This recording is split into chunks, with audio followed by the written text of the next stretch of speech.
وضو کر کے آنکھوں سے چوم کے مس کر کے پڑھیں. ایک جملے میں اگر لوگ سمجھ لیں، یہودی اور عیسائی بھی اگر مولا کا فرمان سمجھ لیں تو ذلت سے بچ جائیں. پوری دنیا کا امیر ترین دین و مذہب یہودیت. 1,60,00,000 یہودی ہیں، 62 لاکھ یہودی دنیا میں. اتنی دولت ہے کہ بڑے بڑے ملکوں کی پورا کا پورا میڈیا وہ کنٹرول کرتے ہیں، حکمرانوں کو وہ چلاتے ہیں. توجہ، بڑی بڑی فیکٹریاں ان کی، بڑے بڑے چین سٹورز ان کے، سارا کچھ ان کا. لیکن پوری دنیا گالیاں بک رہی ہے. خدا کی قسم ممبر پہ ہوں، مبالغہ نہیں کر رہا، کچھ الفاظ بیان بھی نہیں کر سکتا، ایسے ممبر کے خلاف ہیں. پوری دنیا انہیں گالیاں. کیوں؟ مولا فرما رہے ہیں دولت آنے پہ فرعون نہ بننا، اللہ ذلیل کر دے گا. بڑے بڑے ذلیل ہو گئے. وہ نمرود کہاں گیا؟ اللہ نے، میں جملہ کہوں گا، ابھی وقت ہے میرے پاس. جیسے آج آپ نے یہاں کے بچوں کو شاید اس طرح سے، مجھے نہیں معلوم اندازہ ہے یا نہیں، نیو یارک امریکہ کا ایک بہت بڑا شہر ہے، نام سن رکھا؟ لندن، یہ دنیا کے گناہوں کے مرکز ہے. ہر برائی، ہر گناہ پایا جاتا ہے. انگریزی میں لفظ استعمال ہوتا ہے سن سٹی، گناہوں کے شہر. یہ ہم نے نہیں نام رکھا. آپ کہیں گے علی رضا رضوی لندن چلا گیا تو وہاں پہ بھی سب کو القاب دے دیے. نہیں، میرا نہیں، خود انہوں نے کہا. وہ خود کہتے ہیں گناہوں کا اڈا، گناہوں کا مرکز، خود کہتے ہیں. ایک شہر گزرا ہے تاریخ میں، نام ہے بابل. قرآن میں بھی لفظ آیا، بابل ہاروت و ماروت، 2 فرشتے نازل ہوئے. جادو، پاکستان میں تو جادو نہیں ہوتا ہوگا، مسلمان ہیں سب، کیوں جادو میں جائیں گے؟ توبہ طائب ہے. خاموش ہو گیا. یہاں تو جادو نہیں ہوتا. پتہ نہیں کیوں جگہ جگہ باہر نکلتے ہیں تو ہر دیوار پہ لکھا ہوتا ہے. جب لوگ رجوع نہیں کرتے تو انہیں خرچہ کہاں سے مل رہا ہے اس میں اشتہارات لگوانے کا؟ ایک دفعہ رجوع کر کے تو دیکھیں، آپ کا ہر کام ہو جائے گا. تو کوئی باب الحوائج ہے؟ پتہ نہیں لوگ پہنچ رہے ہیں یا نہیں پہنچ رہے ہیں.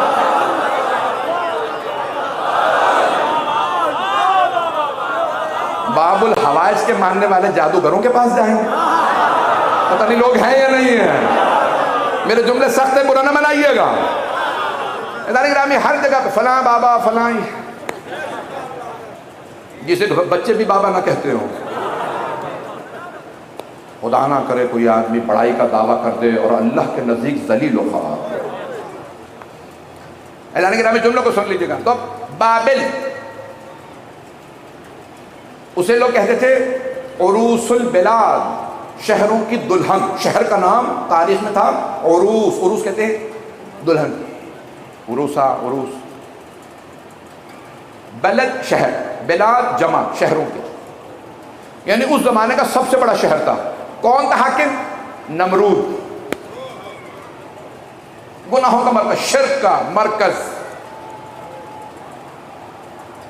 ہر گناہ وہاں ہوتا تھا. شراب وہاں تھی، بت پرستی، ہر گناہ تھا. میں نے گناہ نہیں گنواؤں گا. اس زمانے میں 4 لاکھ آبادی تھی. آپ کا تو کراچی 4 کروڑ ہے. کراچی سے مقابلہ نہ کیجیے گا، کراچی سے تو کسی کا مقابلہ نہیں ہے. اور کراچی کے مؤمنین سے کوئی مقابلہ نہیں کر سکتا. جتنی عزاداری پہ پابندیاں ہوتی ہیں، یہ اتنے ہی زور و شور سے مجلس میں آتے ہیں. یقین مانیے، مجھے دنیا بھر سے دعوتیں آتی ہیں. لوگ کہتے ہیں مولانا کراچی والے جتنے آپ کو ہدیہ دیتے ہوں گے ہم اتنا گناہ زیادہ کر دیں گے. تو ہدیے پہ آتا ہوں میں، آپ لوگوں کی اس ایمان کی طاقت کی وجہ سے آتا ہوں. نہ میں خود ڈرتا ہوں اور نہ مجھے ایسے جگہوں پہ جانے کا شوق ہے جہاں لوگ ڈر جاتے ہو. ہم شیر خدا کے ماننے والے ہیں. تو اب جملوں کو سنیے گا. بابل شہر کا نام، بابل انگریزی میں آج بھی کہتے ہیں نا بیبیلون. آپ نے نام سنا ہوگا بیبیلون. یہ بابل کا نام ہے انگریزی میں، بائبل میں آیا، توریت میں. لوگ مثالیں دیتے ہیں. اب یہ بیبیلون کے نام انہوں نے پورا رکھا بابل کا. سب گناہوں کا مرکز بن گیا. اللہ نے اپنے خلیل سے کہا ابراہیم آپ کو بابل جانا ہے تبلیغ کے لیے. کیا جناب ابراہیم کو نہیں پتا تھا نمرود حکمران ہے؟ میرے جملے کو حاضر ہے؟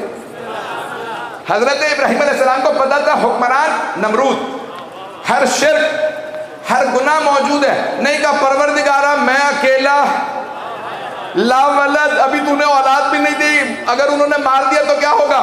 خلیل کی طاقت یہ تھی، تیرا حکم ہے خلیل جائے گا۔ حضرت ابراہیم چلے، پہنچے تو وہاں پہ واقعات تفصیلی ہیں، تفصیل کا وقت نہیں ہے، مجھے ایک نتیجہ دینا ہے۔ آپ کے ذہنوں میں ہے نا کہ ان سے کہا کہ بھئی یہ جو بت تھے انہیں بیچیے، بتوں کی پوجا کرتے تھے تو وہ خدا تھے ان کے لیے، ہم بت کہہ رہے ہیں نا، ان کے لیے تو خدا تھے، کبھی آپ ہمارے خدا بازار میں لے کے جا کے بیچ دیجیے۔ جناب ابراہیم نے رسیاں پاؤں میں باندھی، گھسیٹتے ہوئے بازار میں لے آئے، پتہ نہیں لوگ ہیں یا نہیں۔ انہوں نے کہا یہ کون ہے جوان، ہمارے خداؤں کو رسیاں باندھ کے بازار میں لا رکھا، تمہارے خدا اپنی مدد کر نہیں سکتے، تمہاری مدد کیا کریں گے؟ سارا